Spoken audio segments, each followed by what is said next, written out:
9월 1일 목요일입니다. 오늘은 스바냐 3장 1절로 마지막 20절까지 말씀. 여호와가 너의 가운데 계시니 라는 말씀입니다. 여호와가 너의 가운데 계시니. 이 스바냐라는 이름의 의미는 여호와께서 숨겨놓은 자, 이런 의미가 있어요. 그러니까 아마 스바냐는 이스라엘 역사상에 특별히 도드라지게 등장하는 그런 선지자는 아니에요. 다른 성경에도 거의 등장하지 않고 그냥 느닷없이 스바냐서 이 말씀을 이렇게 외치는 그런 선지자로 알려져 있습니다. 아마도 이 남유다의 가장 타락하고 악한 시대에 등장해가지고 그로 하여금 하나님의 말씀을 선포케 하고 그것 때문에 하나님의 백성들이 돌이켜 회개할 수 있는 기회를 얻게 한 것이 아닌가. 그래서 그 이런 이름으로 불려진 게 아닌가 이런 생각이 듭니다. 지금 BC 721년에 북이스라엘이 아수르에 멸망하고 남유다의 히스기야 왕이 이제 697년에 죽지요. 그렇게 북이스라엘이 멸망하고 남유다는 아수르의 속국이 됩니다. 남유다의 14번째 왕 히스기야의 아들인 이 므낫세는 불과 12살의 왕이 돼요. 12살의 왕이 돼가지고 이 아수르의 그 힘에 눌려서 제대로 왕다운 왕으로 살지를 못해요. 이 아수르에게 조공을 바친 나라고 허리가 휠 정도였고 그것 때문에 백성들을 착취하고 수탈하고, 그러니까 왕권이 땅에 떨어져 있으니까 이 관리들, 이 중간층의 사람들도 힘없는 자들을 착취하고 아주 수탈하는 이런 안타까운 사회가 되어버렸습니다. 그리고 이 므낫세는 또 예루살렘 성전에다가 우상을 이제 많이 갖다 놔요. 특별히 저 아수르의 백성들이 섬기는 그 신을 갖다 놓고 자기가 직접 우상을 조각해가지고 예루살렘 성전에 세우기도 하고 말이죠. 심지어는 어떤 일까지 벌이냐면 자기 아들을 흰놈의 골짜기에서 인신공양으로 제사에서 불에 태워 죽이는 그런 이방 풍습까지 따라서 행합니다. 아마 이제 그가 하나님에 대한 믿음이 점점 약해지고 하나님이 살아계시면 이 나라가 이렇게 되게끔 하겠는가? 아수르의 이 힘으로부터 우리를 왜 구원하지 못하겠는가? 이제 이런 생각이 점점 강해지니까 하나님에 대한 믿음이 약해지고 오히려 이방 신들을 더 붙들고 의지하는 그런 타락된 모습으로 간 게 아닌가 싶어요. 그렇게 하니까 점점 이제 성전은 성전대로 아주 지저분해지고 우상으로 가득 차지고 또 제사가 점점 더 변질되고 이렇게 흘러갑니다. 그러니까 하나님의 율법이 서 있지 못하는 거예요. 하나님의 율법대로 백성들이 사는 게 아니라 자기 욕망과 욕심대로 살아요. 그렇게 55년간 므낫세가 통치를 하는데 그 55년 통치를 마치고 그가 죽습니다. 그리고서는 그의 아들 아몬이 20살의 왕이 됩니다.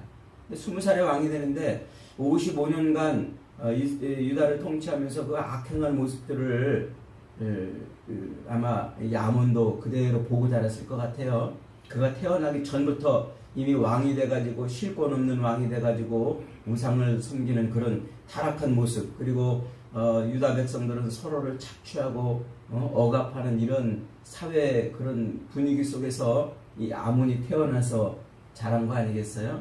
20살의 왕이 돼가지고 그는 오히려 아버지 므낫세보다 더 악한 통치를 합니다. 그리고 아버지 므낫세보다 더 타락한 통치를 하고 더 우상을 섬기고 백성들의 고요를 빨아내는 일에 아주 더 집착을 하게 되죠. 얼마나 이 아몬이 심하게 그리고 더 악하게 행동을 했으면은 이 유다의 관리들 신하들이 또 아몬 왕을 2년 만에 죽여버려요. 왕이 된 지 2년 만에. 그래서 아몬은 22살에 죽습니다. 그리고 불과 8살밖에 안 된 이 아몬의 아들 요시야를 왕으로 세우는 거예요. 8살밖에 안 됐으니까 무슨 왕으로 무슨 일들을 할 수가 없었겠죠.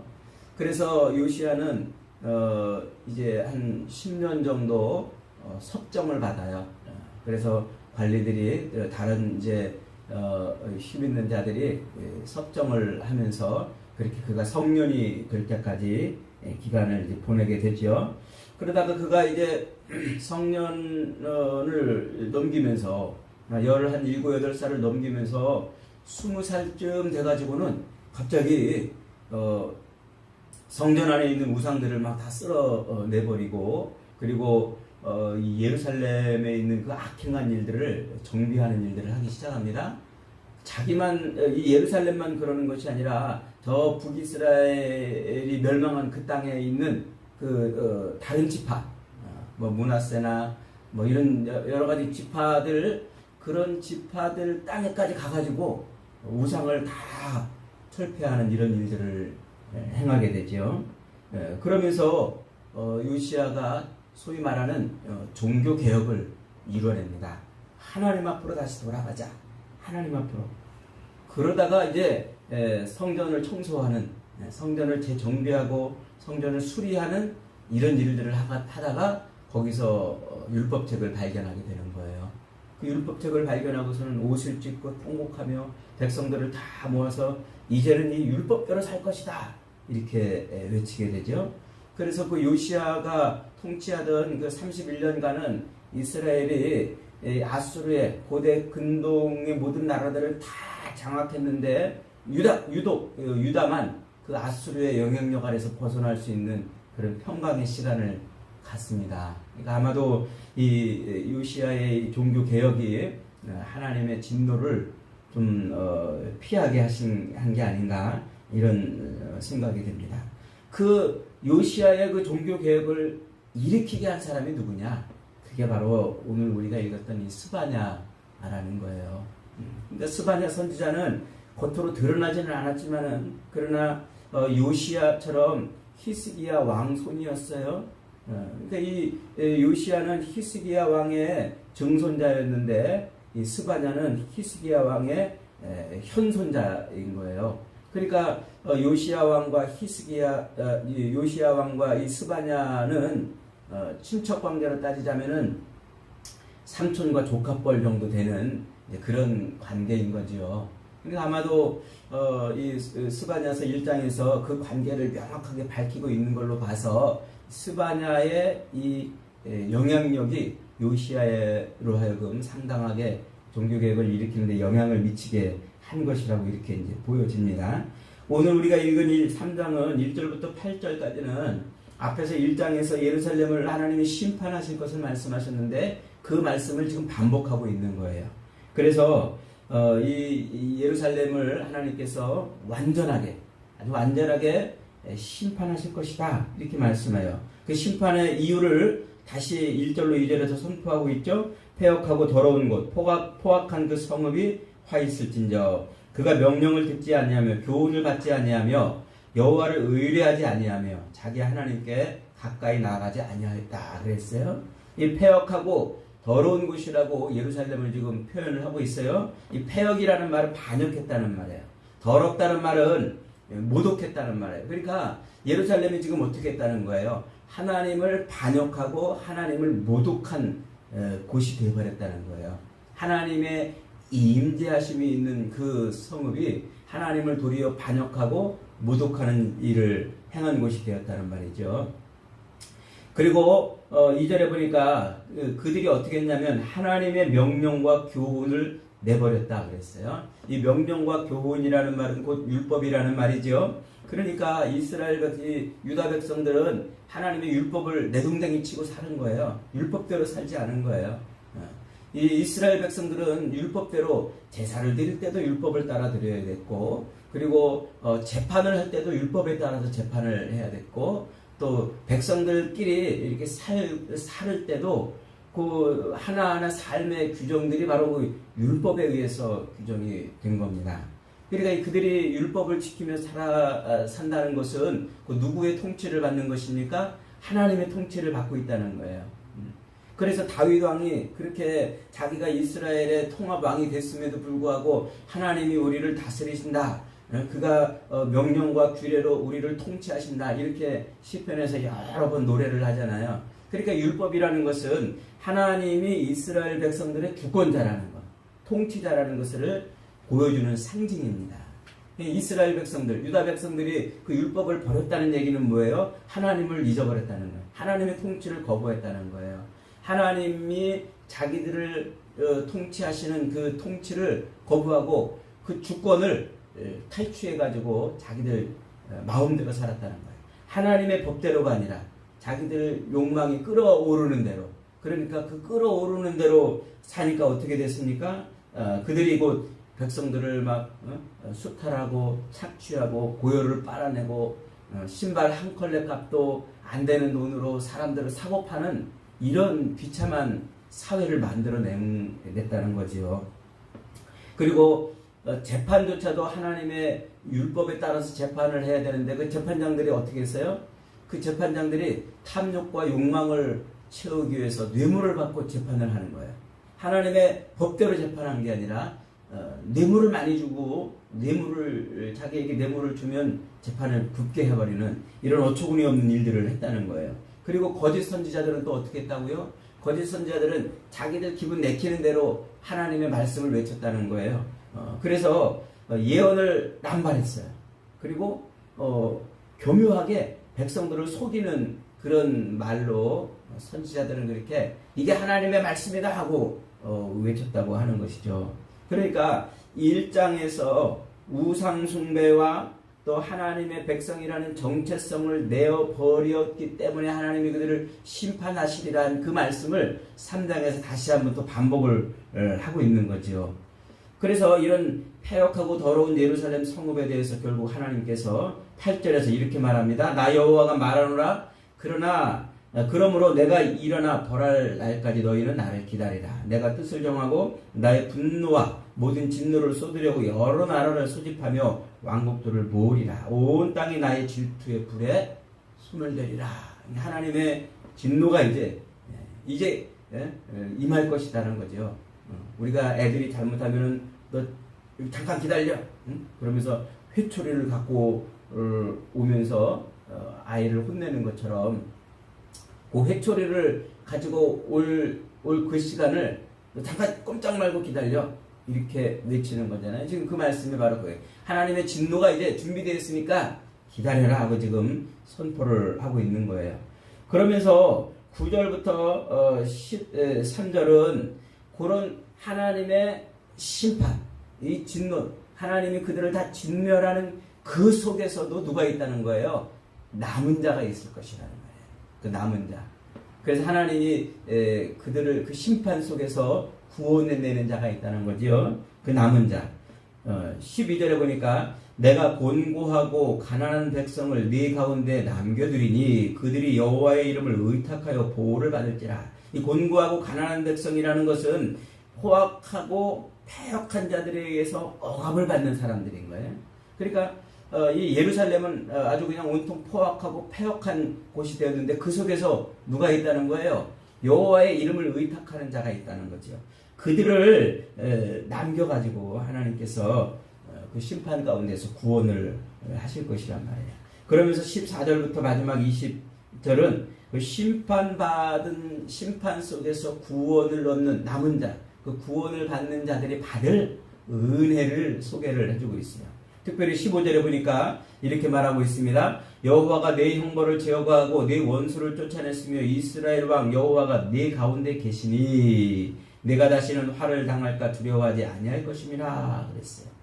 하나님이 그 예루살렘을 심판하시는, 유다를 심판하시는 그 심판 가운데서 건져낸 그 남은 자, 여호와의 이름을 의탁한 자, 그 의탁한 자, 그는 어떻게 한다고요? 이스라엘 왕 여호와가 네 가운데 계시다 이렇게 표현을 하고 있어요. 그러니까 하나님이 왕으로서 그들을 통치하신다는 말씀이죠. 그러니까 하나님의 임재하심이 실현이 되는 겁니다. 하나님의 임마누엘이 실현이 되는 겁니다. 이 예루살렘이라는 것 자체가 하나님의 임재를 상징하잖아요. 그 성전은 하나님이 계시는 곳이잖아요. 그리고 율법은 하나님이 그들을 통치하시는 주권을 가지고 있는 곳. 그런데 그 예루살렘 성전에 우상이 들어찼고 백성들은 율법대로가 아니라 자기 욕망과 욕심대로 그렇게 행동하는 그곳. 그러니까 하나님의 임재가 임마누엘이 상실돼 버린 거예요. 그 하나님의 임재와 임마누엘이 상실돼 버린 그 성읍을 심판하시면서 그 속에서 하나님의 통치하심을 의뢰하는 자들을 뭐 하시겠다? 건져내시겠다 이러는 거지요. 그러니까 그 삶 속에서 하나님을 의지하고 의뢰하기 때문에 하나님이 그들을 통치하시는 그 임마누엘을 이루며 산 사람들을 건져내신다. 이 말씀을 하고 있어요. 그러면서 17절 말씀에서 또 그 말씀을 반복하죠. 17절만 우리 다시 다 같이 한번 읽어보겠습니다. 시작. 너희 하나님 여호와가 너희 가운데 계시니 그는 구원을 베푸실 전능자이시라. 그가 너로 말미암아 기쁨을 이기지 못하며 너를 잠잠히 사랑하시며 너로 말미암아 즐거이 부르며 기뻐하시리라 하리라. 이곳은 이제 복음성가로도 만들어져 가지고 우리가 많이 암송하고 스바냐서에서 다른 내용은 다 몰라도 요건 우리가 암송하고 그러는 말씀이죠. 이 말씀이 뭐냐면 여호와가 너희 가운데 계시다. 하나님의 통치하심을 누리며 사는 백성들을 하나님의 그 심판 가운데서 건져내셨다고 그랬죠. 그러니까 그 건져낸 그 자들, 남은 자들, 그 자들은 어떤 삶을 사는 겁니다. 어떤 삶을 사는 겁니까? 하나님의 통치하심, 임마누엘을 누리며 사는 거예요. 하나님이 그들과 함께하는 삶을 누리는 거죠. 그렇게 임마누엘, 하나님이 함께하는 삶을 사는 그런 사람은 마치 신랑이 신부를 향하여 사랑이 가득해지고 그 신부를 사랑하고 그 신부 때문에 신랑은 늘 해볼래 하고 웃고 기쁨으로 충만한 그런 삶을 사는 것처럼 하나님이 그 사람, 하나님의 통치하심을, 하나님의 임마누엘을 인정하고 누리는 그 사람을 바라보고 하나님이 그러신다는 거예요. 신랑이 신부를 바라보고 그렇게 기쁨으로 충만한 것처럼. 그렇게 그러면 그 신랑의 기쁨이 누구에게도 넘어갑니까? 신부에게도 넘어가는 거예요. 신랑이 자기를 그렇게 그윽한 눈으로, 사랑의 눈으로 바라봐주고 늘 기뻐해주면은요, 신부도 그것 때문에 삶이 기쁨으로 충만해지잖아요. 그러니까 하나님이 자기와 함께하고 있다는 것을 늘 인정하고 고백하는 그 사람은 하나님이 그렇게 봐주고 사랑해주는 거예요. 그러니까 그의 삶이 뭘로 가득 차요? 하나님의 은혜와 사랑으로 충만해진다는 이 놀라운 말씀이죠. 하나님의 임마누엘이 그 삶을 기쁨으로 충만하게 만들어 준다는 겁니다. 그러니까 아마도 요시야는 이 말씀에 바로 은혜를 받은 것이 아닌가 생각이 듭니다. 그러니까 요시야는 이 스바냐의 바로 이 말씀에 은혜를 받아서 하나님의 임마누엘, 하나님의 임재, 하나님의 통치, 하나님이 지금 우리와 함께하고 있구나 하는 그것을 떠올린 것이죠. 그러니까 예루살렘 성전을 보니까 하나님이 임재해 있는 그곳이 무엇과 섞여 버렸어요? 우상과 섞여져 있는 거죠.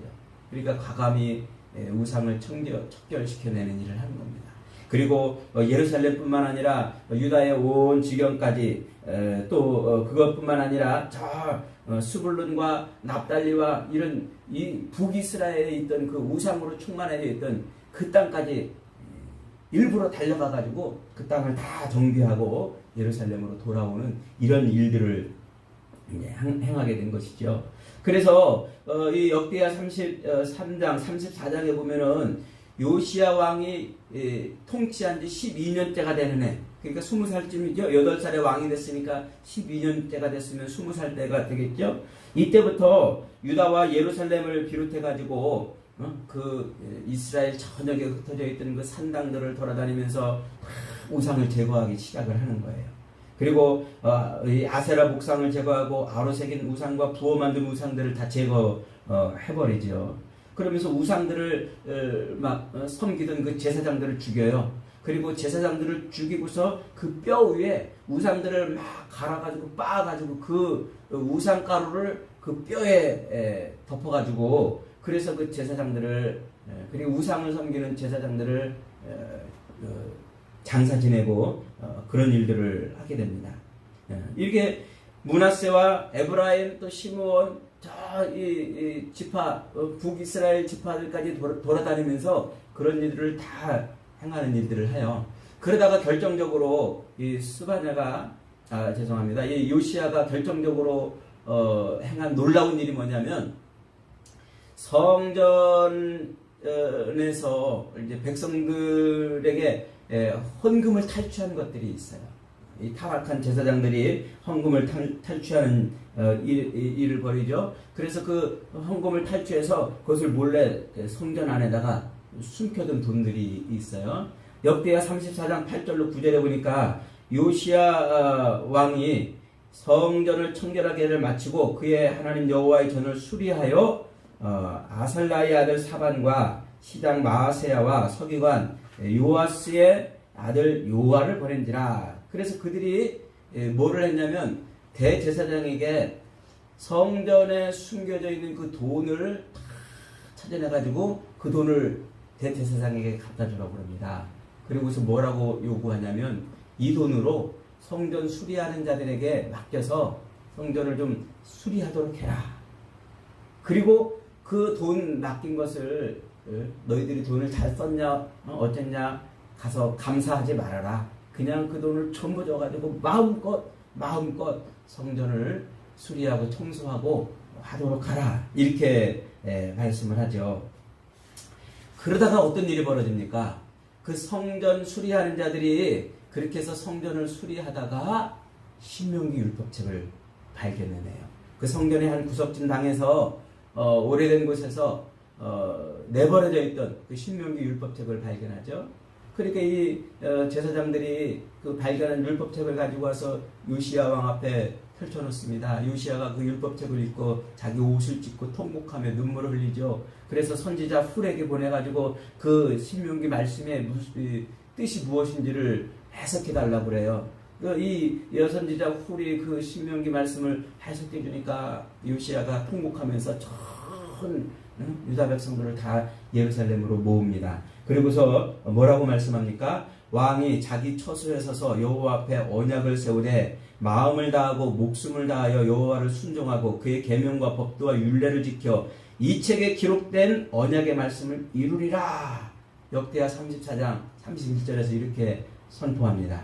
그렇게 요시야는 신명기 율법, 이스라엘 백성들이 버렸던, 유다 백성들이 버렸던 그 율법을 다시 되찾아서 율법대로 통치하는 나라를 만들어 갑니다. 그래서 요시야가 사는 날 동안 이스라엘은 평강을 누리게 되죠. 여러분, 오늘 이 말씀을 통해서 제가 드리고 싶은 말씀은 그거예요.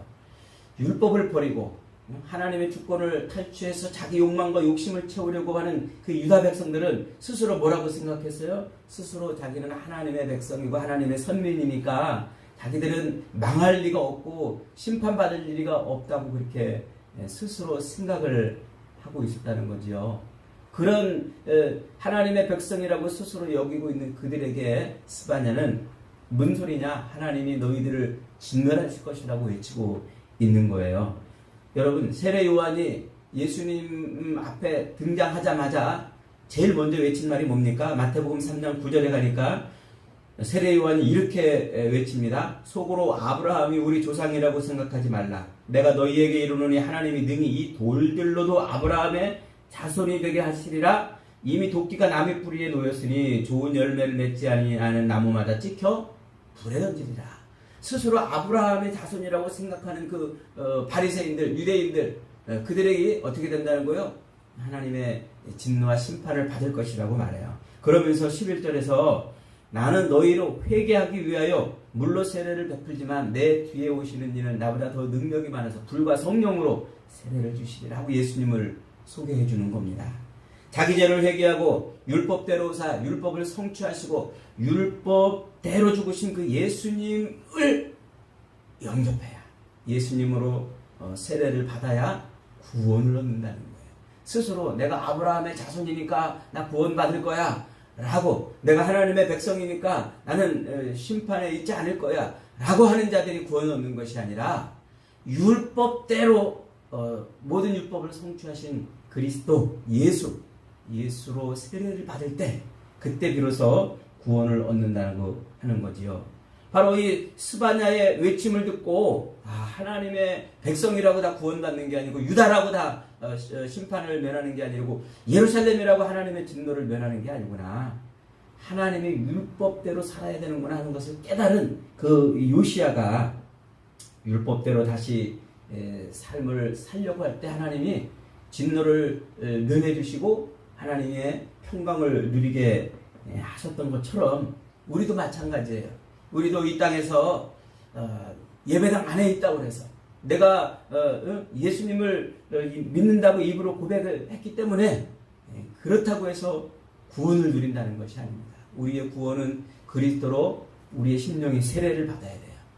예수로 세례를 받는다. 이게 무슨 의미입니까? 내 삶의 주권과 통치권이 예수님에게 넘어간다는 의미예요. 옛날 이스라엘 백성들이 하나님의 통치를 받는 것처럼, 그래야 살았던 것처럼 우리의 모든 삶의 통치권이, 주권이 하나님께 넘겨지는 것을 의미해요.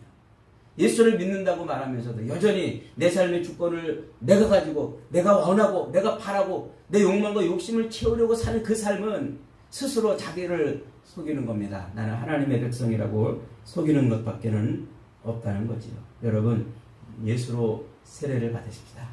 그래서 우리 삶의 주권을 예수님께 넘겨드리십시다. 그분이 우리를 통치하도록 해주십시다. 그래서 예수님의 이름이 뭡니까? 임마누엘이에요. 우리와 함께 하시는 임마누엘. 오늘 스바냐는 마지막 말씀을 그렇게 말씀하고 있어요. 여호와가 너희 가운데 계시니. 그 임마누엘을 이룰 때 하나님의 평강과 기쁨이 임하는 것입니다.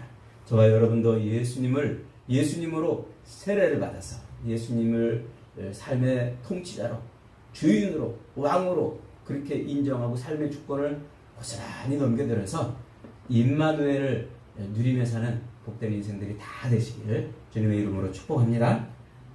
아멘.